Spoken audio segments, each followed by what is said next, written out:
Graça e paz da parte do nosso Deus e do nosso Senhor e Salvador Jesus Cristo. Bom dia, meu querido irmão, bom dia, minha querida irmã. Estamos na leitura hoje do capítulo 11. Nas dores também brotam as mais lindas flores. E no capítulo 11 tem um título que diz: O Senhor é o melhor professor do mundo. Olha que coisa interessante, eu não tenho dúvida alguma disso. E o versículo usado é o 27, Salmo 27, verso 11, que diz: Ensina-me, Senhor, o teu caminho e guia-me pelas veredas das planas, por causa dos que me espreitam. Ensina-me, Senhor, o teu caminho e guia-me pelas veredas planas, por causa dos que me espreitam. O movimento começa a ficar intenso na enfermaria. Todos já começam a se acordar. Já passavam das 6 horas da manhã. A enfermeira, ela vem ao encontro e ela me avisa que a cirurgia está confirmada.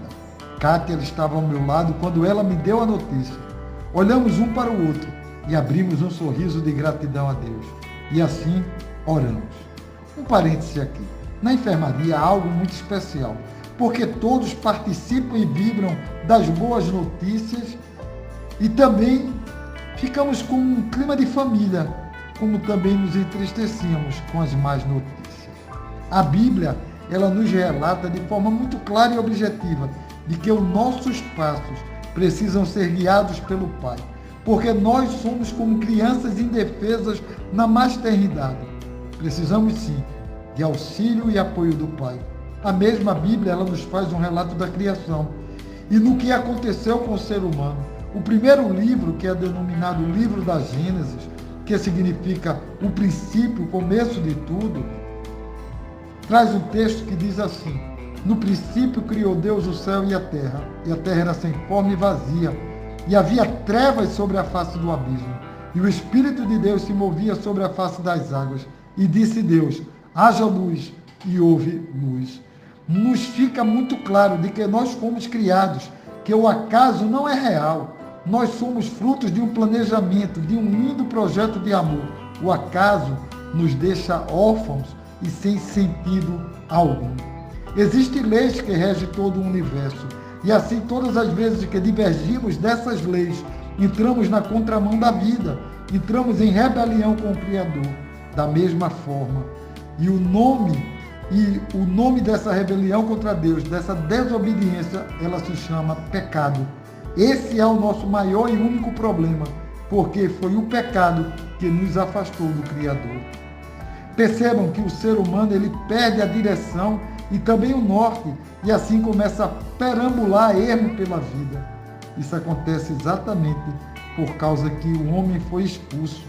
E expulso o homem colocou querubins ao oriente do jardim do Éden, e o refugir de uma espada que se revolvia para guardar o caminho da árvore da vida, Gênesis 3, 24.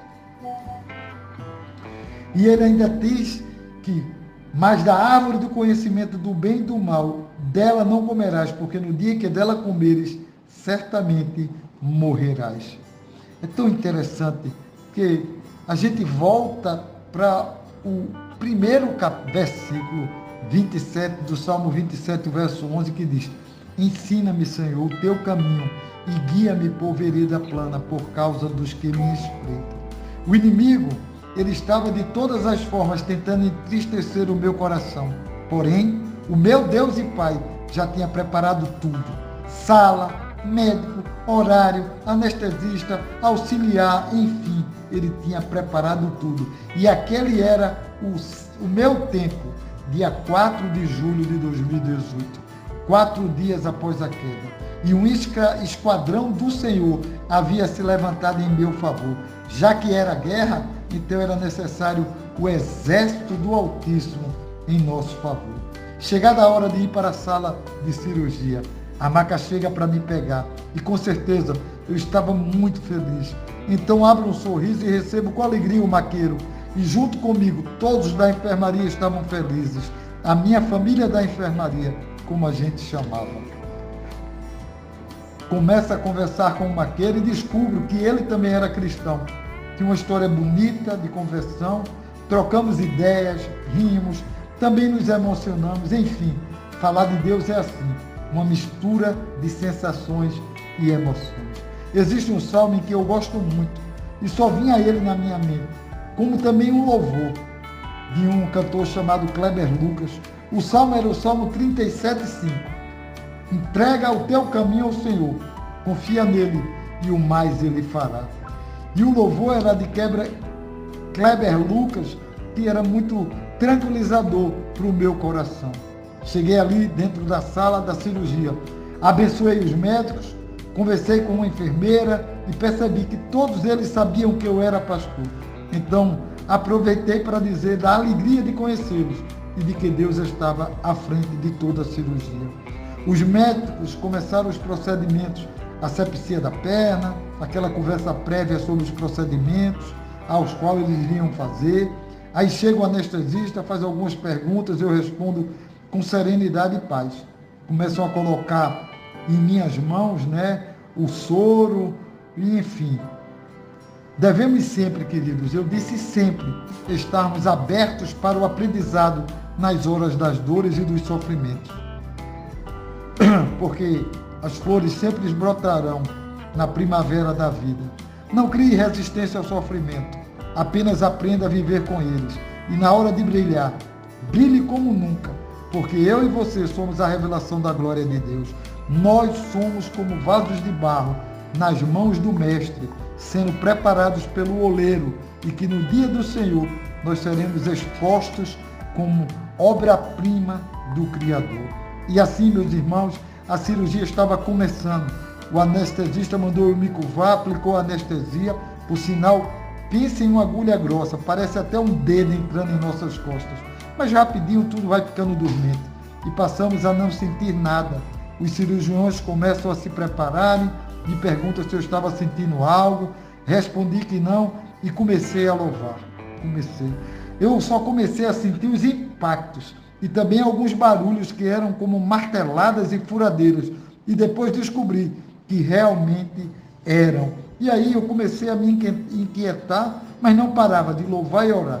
E a música do louvor era sempre a mesma: Deus cuida de mim. Porém, olhando para os lados, eu descobri uma imagem de uma tela e eu comecei a perceber que eu poderia acompanhar toda a cirurgia. E a cirurgia, eu comecei a perceber que tinha uma haste sendo colocada dentro do meu osso, e eu vi que era uma haste de titânio, depois eu soube, e que ela era presa por 2 parafusos, um no joelho, na base lá do joelho, e outro na base da bacia. Nas nossas vidas, querido, também não é diferente, porque em alguns momentos dela nós precisamos urgentemente de ajustes profundos em nosso ser. Quebrados pelas circunstâncias da vida, humilhados pelas adversidades do dia a dia, surpreendidos pelas intempéries do cotidiano, verdadeiramente precisamos entrar na sala de cirurgia do Pai. E só lá, na sala de cirurgia de Deus, é que nós conseguimos êxito na restauração do nosso viver.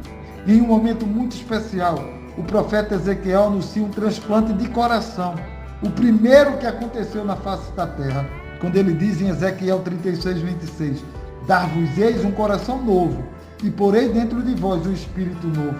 Tirarei da vossa carne um coração de pedra, e vos darei um coração de carne. Como a Bíblia diz, meu irmão, eis que tudo se fez novo. E naquele momento, a cirurgia começava a trazer ao meu coração paz de que Deus estava ali comigo. Porque Ele tem promessas de uma vida abundante e de uma eternidade de paz e alegria. Colocando o versículo na primeira pessoa do plural, eu então quero encerrar com o mesmo. Porque nós queremos viver pelo único e vivo caminho, que é Jesus Cristo. O nosso único caminho. Jesus disse que Ele é o caminho, que Ele é a verdade e também a própria vida. Ensina-nos, Senhor, o Teu caminho e guia-nos pelas veredas planas por causa dos que espreitam contra nós. E a direção de Deus estava me guiando, era apenas uma, o caminho de Jesus Cristo, o seu Filho amado. E isso era aquela frase que continuava a ecoar no meu coração. Agora é comigo, eu preciso lhe usar mais, e você não está percebendo. Querido irmão, querida irmã, que Deus continue escrevendo um capítulo novo no seu dia, na sua história, e que você possa entender que o Deus Todo-Poderoso te ama. Meu irmão, se você ainda não se inscreveu no nosso canal, minha irmã, se inscreve agora, dá um like, envia para um amigo, para uma amiga, vamos fazer com que todos conheçam o amor de Deus. A gente foi chamada para ser missionários do Senhor, todos nós. Deus abençoe. Fique com Ele, em nome de Jesus.